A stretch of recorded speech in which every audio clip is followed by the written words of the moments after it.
The story of the Nephilim, the sons of God, was right before the flood. So it's like these events are not disconnected. This is leading toward the flood.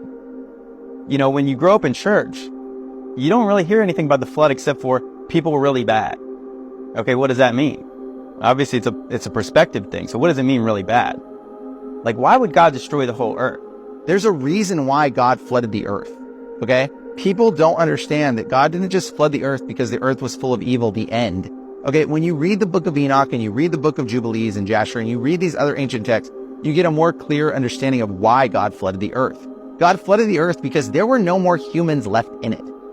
Noah and his family and his sons were the only beings that were pure in generations, the Bible says. That means genetically pure. They were the only ones left that were pure genetically. They were the only humans left on the earth. Everybody had already interbred and mixed in with genetic, angelic, animal, hybrid, DNA, mixed things. Most of the people had been corrupted.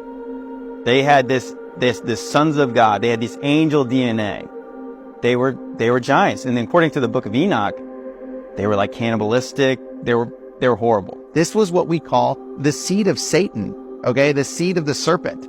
The Bible talks about the seed of the serpent, and it talks about the seed of man.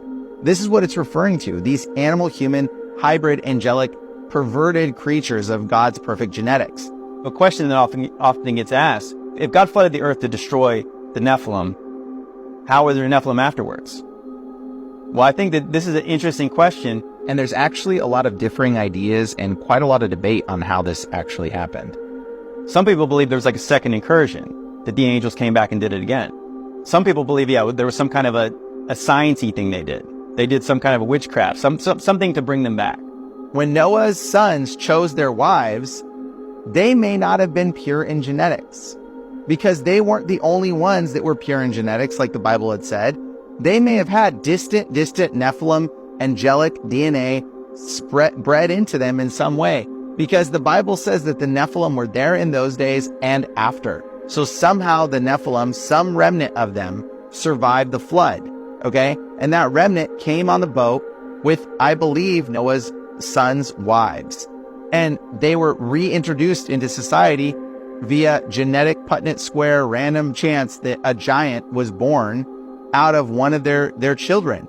And that giant became its own tribe of people and took over the whole promised land. Because I believe there was a second incursion. The angels did it again. If you read in Genesis 6:4, it says, the Nephilim were in those days and also afterwards, when the sons of God came into the daughters of men. So before and after the flood, when the sons of God came to the daughters of men.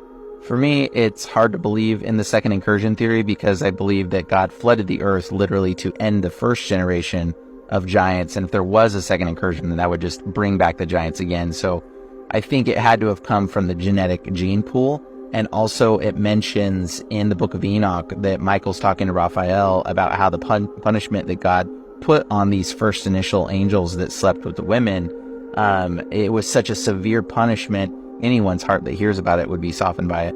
And basically that no man nor angel shall ever partake in their portion of judgment or punishment again. And also mentions whose reins are not troubled, meaning like it will change your direction, knowing this punishment was so severe for these angels that no angel would ever do it again. However, I do believe there is attempts to try to recreate the fall, and I think a lot of satanic practices are just that. They're trying to entice angels to sleep with women again, and a lot of these satanic rituals. So I don't believe any of the angels have ever done this.